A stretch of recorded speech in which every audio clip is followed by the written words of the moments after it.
यह world geography का छठा वीडियो अर्थात 6th वीडियो है, जिसके अंतर्गत हम लोग पढ़ने जा रहे हैं भौतिक भूगोल के बारे में। भौतिक भूगोल के अंतर्गत जल स्थल मंडल, जल मंडल, वायुमंडल, जीव मंडल, इसके अंतर संबंधों को पढ़ते हैं।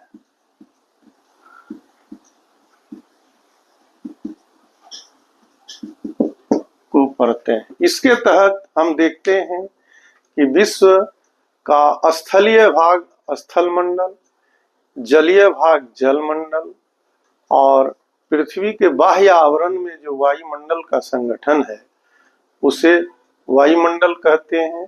और स्थल मंडल, जल मंडल, वायुमंडल में जीव जो उपस्थित हैं उसके अध्ययन को हम लोग जीव मंडल के अंतर्गत पढ़ते हैं। और इन चारों का सम्मिलित रूप जो है वो भौतिक भूगोल के अंतर्गत पढ़ा जाता है। भौतिक भूगोल को हम लोग 4 भागों में बांट सकते हैं, अर्थात अध्ययन के 4 क्षेत्रों में बांट करके इसका विशद वर्णन किया जा सकता है। सर्वप्रथम भौतिक भूगोल को हम लोग एक विज्ञान के रूप में भू आकृति विज्ञान के रूप में लेते हैं, जिसे अंग्रेजी में जियोमॉर्फोलॉजी कहा जाता है।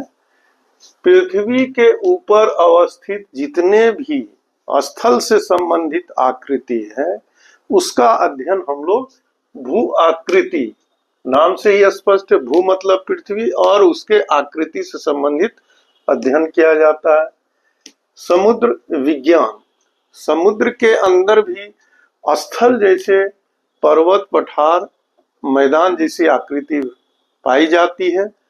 समुद्र के अंदर के जितने भी प्रकार के आकृति से संबंधित, जीव से संबंधित, पर्यावरण से संबंधित अध्ययन करते हैं वो सभी समुद्र विज्ञान के तहत आता है। जलवायु विज्ञान, नाम से ही स्पष्ट है, जल और वायु, स्थल के ऊपर वायु में जल की उपस्थिति से जो एक संबंध बनता है। जलवायु विज्ञान से तात्पर्य है कि पृथ्वी के धरातल के ऊपर जल एवं वायु से संबंधित अंतरक्रियात्मक चीजों को जब हम पढ़ते हैं तो वो जलवायु विज्ञान के तहत आता है।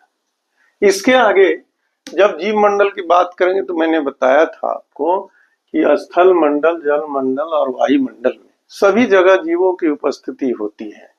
जीवों के उत्पन्न होने की परिस्थिति, उनके प्रकार और उनके पर्यावरण से संबंध का अध्ययन जो हम लोग करते हैं वो जीव मंडल के अंतर्गत करते हैं। फिर इससे जब हम आगे बढ़ते हैं तो वह देखते हैं कि भौतिक भूगोल के जो भू आकृति विज्ञान है, भू आकृति विज्ञान को हम 3 प्रकार के उच्चावच के अंतर्गत पढ़ते हैं। उच्चावच का तात्पर्य होता है धरातल के पर ऊंचे और नीचे भाग, अंग्रेजी में इसे रिलीफ कहते हैं। रिलीफ का तात्पर्य होता है ऊंचे और नीचे के भागों का अध्ययन करना। तो प्रथम श्रेणी के उच्चावच में हम देखते हैं कि विश्व को 2 भाग में बांटा जाता है। एक जो स्थलीय भाग होते हैं उसे महाद्वीप, और जो जलीय भाग जो महासागर के रूप में है उसे महासागर कहते हैं। पुनः महाद्वीप पर भी विभिन्न प्रकार की स्थलाकृति का निर्माण होता है, जिसमें पर्वत, पठार, मैदान, झील आदि पाए जाते हैं। और ये द्वितीय श्रेणी के उच्चावच, महाद्वीपों पर पर्वत, पठार, मैदान, झील आदि, और महासागर के अंदर भी जो है इंटर सी माउंटेन, पठार को गियोट कहते हैं और मैदान को डीप सी प्लेन कहते हैं। तो महाद्वीप पर भी द्वितीय श्रेणी के उच्चावच होते हैं और महासागर पर भी द्वितीय श्रेणी के उच्चावच होते हैं। फिर इससे आगे हम देखते हैं कि ये द्वितीय श्रेणी के उच्चावच जो पर्वत, पठार, मैदान है, पृथ्वी पर 2 तरह के बल क्रियाशील है। ये पृथ्वी है, पृथ्वी के अंदर में जो बल क्रियाशील है उसे हम अंतर्जात बल कहते हैं। तो इस बल के द्वारा पृथ्वी पर पर्वत, पठार और मैदान जैसी आकृति का निर्माण होता है। तो अंतर्जात बल द्वारा निर्मित पर्वत पठार मैदान का निर्माण होता है। पुनः तृतीय श्रेणी के उच्चावच के निर्माण में पर्वत पठार मैदान आदि के स्थलाकृति निर्माण में एक संयुक्त क्रिया होती है जिसे अनाच्छादन कहते हैं, जिसे अंग्रेजी में डेनुडेशन कहते हैं। ये अनाच्छादन जो है वह 3 क्रियाओं का सम्मिलित रूप है: अपक्षय, अपर्दन और निक्षेपण। अपक्षय वेदरिंग कहते हैं, अपर्दन इरोजन कहते हैं, निक्षेपण डिपोजिशन कहते हैं। अंतर्जात बल से जो पर्वत पठार मैदान बने, अपक्षयी क्रियाओं के कारण यह टूटते हैं। अपर्दन में टूटना प्लस परिवहन की क्रिया होती है और टूटे हुए भाग का निक्षेपण मैदान में या समुद्र में जो होता है उसे निक्षेपण की क्रिया कहते हैं। तो इनसे जो संबंधित जो है स्थलाकृति का निर्माण होता है उसे हम तृतीय श्रेणी के उच्चावच में पढ़ते हैं। सागरीय भूविज्ञान जो समुद्र विज्ञान का पार्ट है, सागरीय भूविज्ञान से तात्पर्य है भू मतलब पृथ्वी अर्थात सागर के नीचे के स्थलीय भाग, और उसके संरचना का जो अध्ययन करते हैं उसे हम लोग सागरीय भूविज्ञान के अंतर्गत पढ़ते हैं। जिस चट्टान से बना है और चट्टान की संरचना क्या है, उसमें रासायनिक तत्व और संगठन क्या है, इन सभी का अध्ययन हम भूविज्ञान के तहत करते हैं। भू आकृति से तात्पर्य हमने आपको बताया कि जो भी आकृति सागर के अंदर पाई जाती है, स्थल के ही जैसा ही सागरीय क्षेत्र में आकृति जो पाई जाती है वो भू आकृति विज्ञान के तहत आता है। फिर भौतिक और भू आकृति लगभग पर्यायवाची के रूप में व्यवहृत होता है। रासायनिक समुद्र विज्ञान रासायनिक चीज का अध्ययन समुद्र के अंदर चट्टान के साथ भी होता है और जल में जो लवणता और रासायनिक संगठन होता है, जलीय संगठन की भी बात करता है।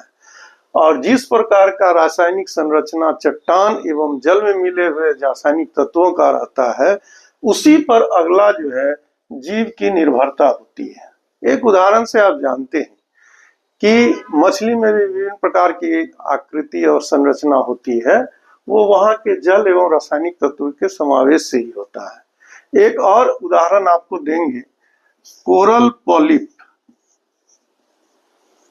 कोरल पॉलिप जिसे हिंदी में कहते हैं मूंगा, इसकी उपस्थिति वही होगी चूना पत्थर वाले संरचना में या चूना मिलने वाले जगह पर।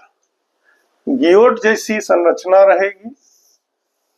समुद्र के अंदर एक प्लेटफॉर्म पर यह जो स्थलीय क्षेत्र का पठार है, इसे जो है समुद्र के अंदर गियोट कहा जाता है। और इस पर कोरल पॉलिप जन्म लेते हैं और जन्म लेने के बाद उसके ऊपरी आवरण जो है वो कैल्शियम का बना होता है और उसके मर जाने के बाद इस प्रकार से कैल्शियम के आवरण का निक्षेप होता है और इस प्रकार से निक्षेपित स्थलाकृति का निर्माण होता है। जल के अंदर मूंगा का चट्टान और संरचना से संबंधित है।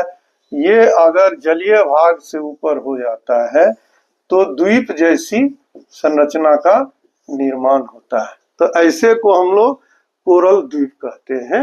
ये सारा संबंध है रासायनिक तत्वों से। जहां कैल्शियम पाए जाएंगे, कोरल पॉलिप का खाद्य पदार्थ ही कैल्शियम होता है, और जहां कैल्शियम नहीं पाए जाएंगे वहां पर वह उत्पन्न नहीं होगा।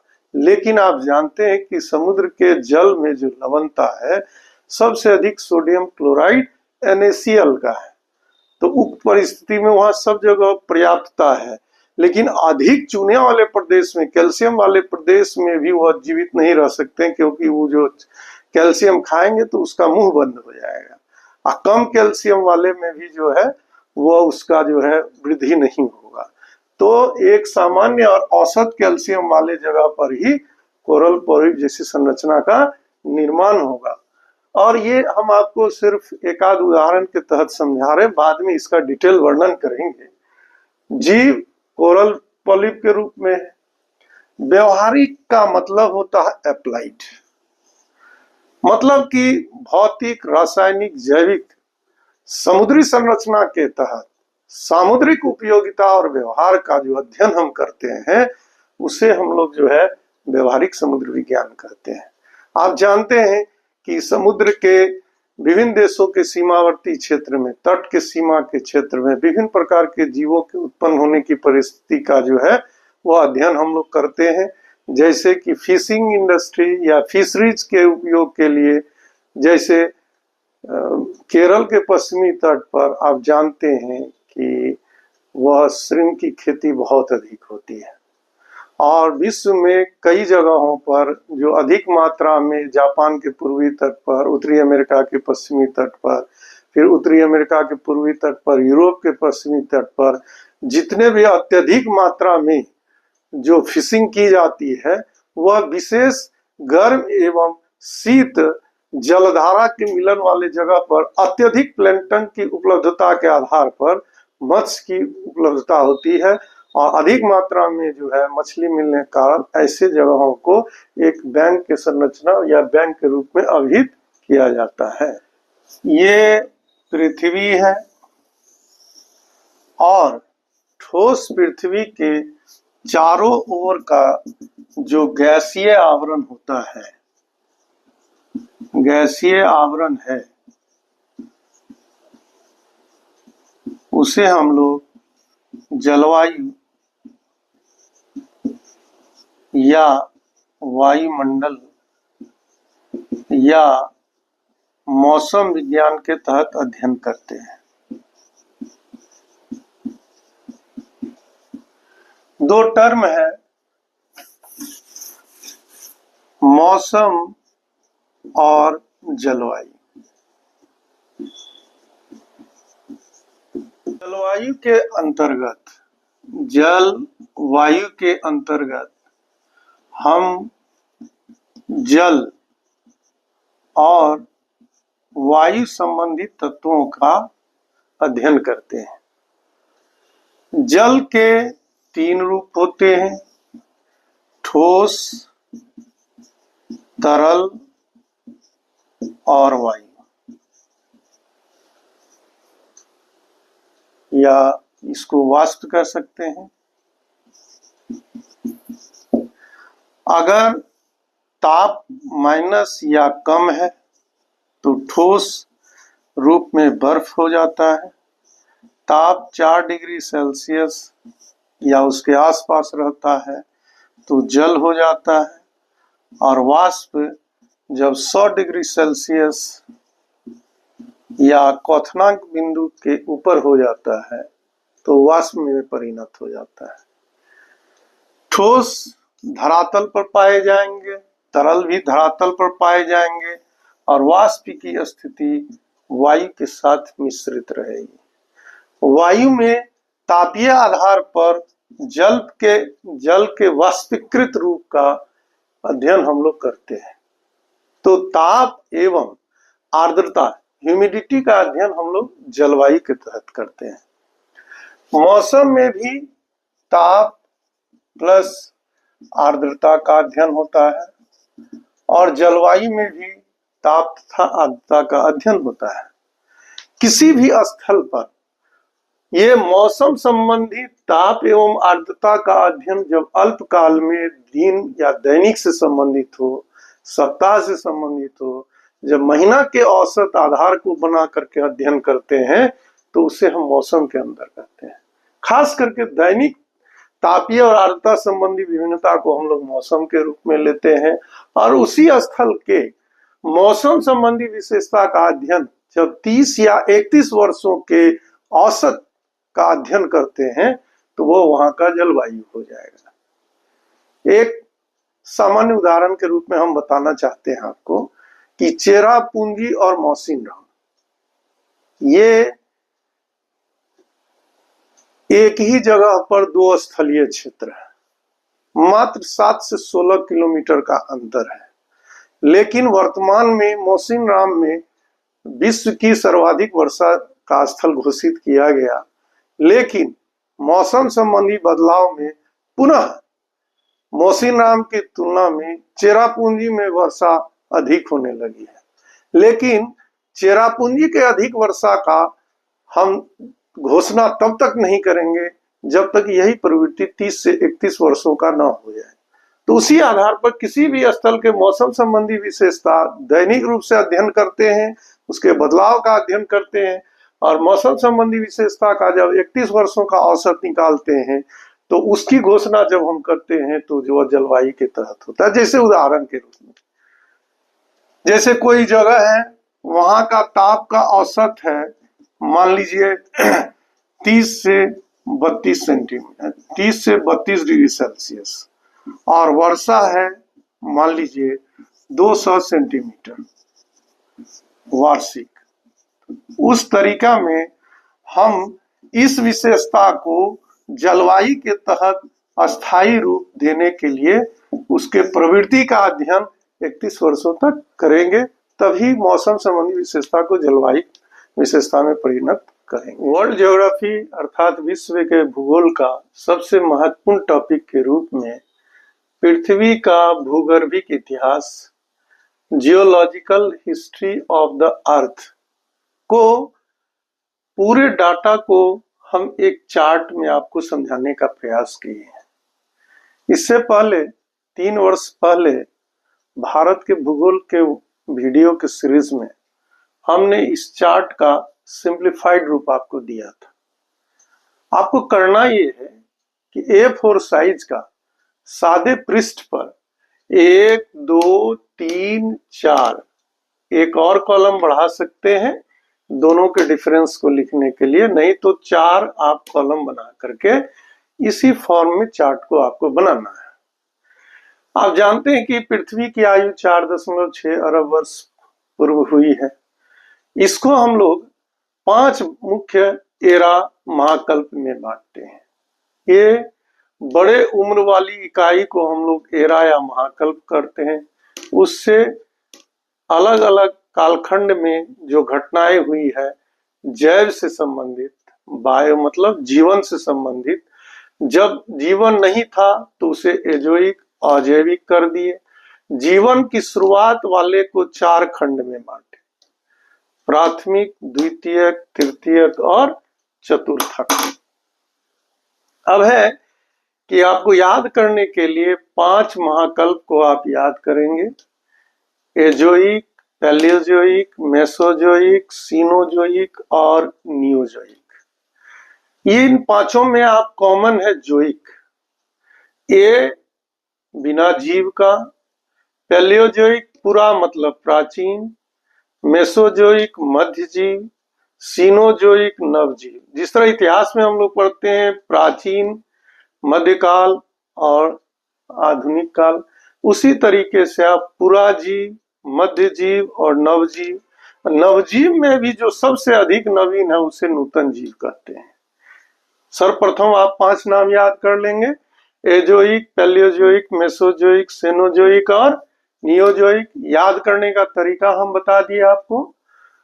दूसरा जो कॉलम है उसको याद करने का तरीका है कि जीवन की शुरुआत हुई 4 खंड में बटा, शुरुआत नहीं हुई तो डॉट है, और पैलियोजोइक से शुरुआत हो गई अर्थात प्राचीन जीवकल्प, तो primary, secondary, tertiary and quaternary. ये भी आसान है। अब है कि एजोइक को हम लोग 2 पार्ट में बांटते हैं, आर्कियन और प्री कैम्ब्रियन।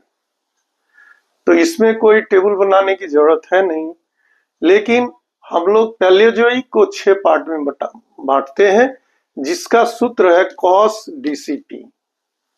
सी कैम्ब्रियन, ऑर्डोविशियन, एस से सिल्यूरियन, डेवोनियन, कार्बोनिफेरस, पर्मियन।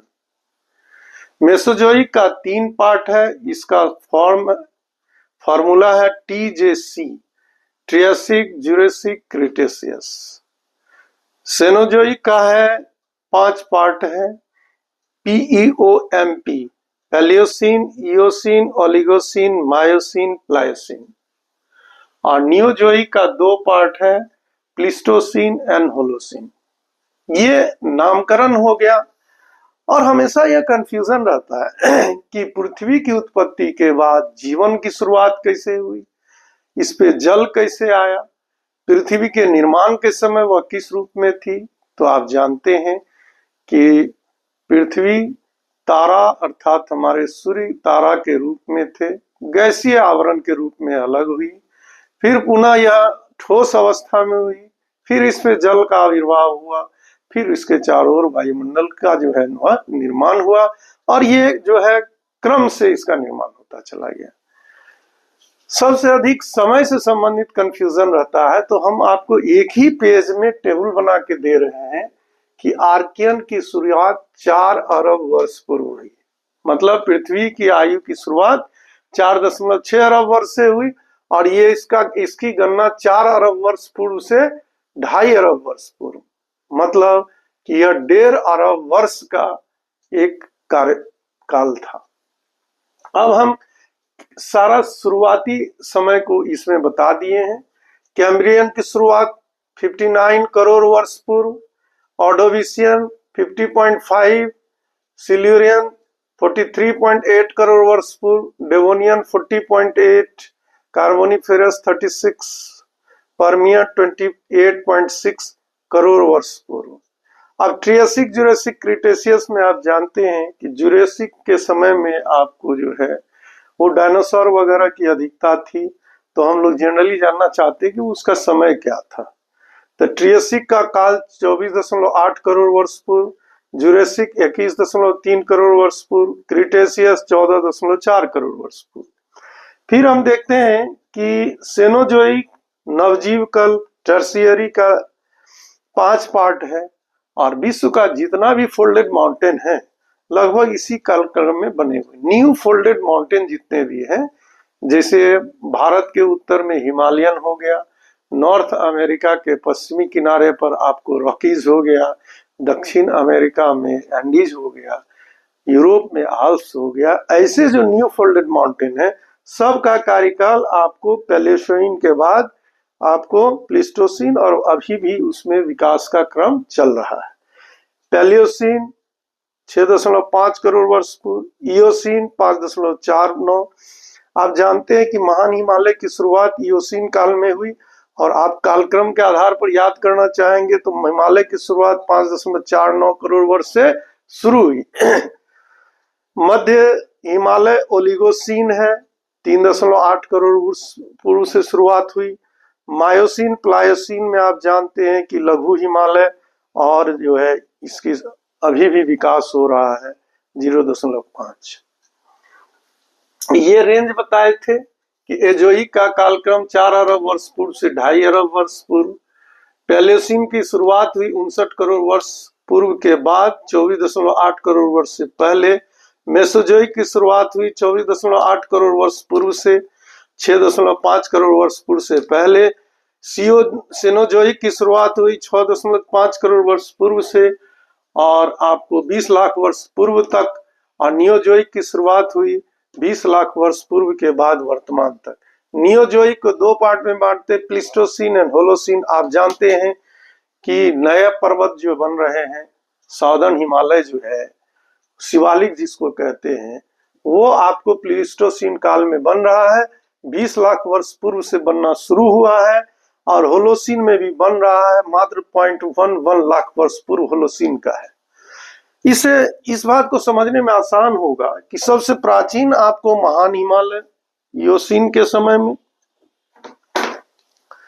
तो इयोसीन में महान हिमालय है, तो वो जो है सबसे कठोर हिमालय है, बृहत है। ओलिगोसीन और मायोसीन में जो है आपको मध्य हिमालय है, जिसे लघु हिमालय कहते हैं। और प्लीस्टोसीन के बाद तक वर्तमान में जो हो रहा है, प्लायोसीन और प्लीस्टोसीन में, वो शिवालिक का निर्माण हो रहा है। आपको कल समझ में आने लगेगा, इससे संबंधित कई चीजों की समझ आप बना सकती हैं। शिवालिक जो है इस बार भी 2024 में आप जानते हैं कि कोसी में जो बाढ़ आया, और कोसी नदी जो है वो आपको शिवालिक या दक्षिणी हिमालय को काट करके ही बहती है। वो मात्र 20 लाख वर्ष पूर्व से निर्मित होना शुरू हुआ और चट्टानों के ढेर के रूप में ही है। जब भी यहाँ वर्षा होती, अत्यधिक मात्रा में नदियों में सेडिमेंटेशन होता है और जहां जहां जाती है बाढ़ बनाती है, और उससे जो है बहुत तो जान माल की हानि होती है। तो आप हिमालय के विभिन्न चरण में बने हुए जो है पर्वतीय क्षेत्र का भी अध्ययन कर सकते हैं। होलोसीन आदि तक आते हुए आधुनिक मानव और अत्यधिक आधुनिक मानव की उत्पत्ति का अध्ययन करते हैं। तो इस चार्ट को आप बना करके इसको याद करेंगे, और अगले वीडियो में हम विभिन्न काल क्रम में जो भी घटनाएं हुई है, जो जीवन की उत्पत्ति हुई है, जो भू आकृति पर्वत पठार मैदान का निर्माण हुआ है, और जो पर्यावरण का निर्माण हुआ है, पर्यावरण में बदलते रूप का निर्माण हुआ है, हिमयुग की बात है, ये सब का संयुक्त प्रभाव वाले चीजों को हम अगले वीडियो में पढ़ेंगे।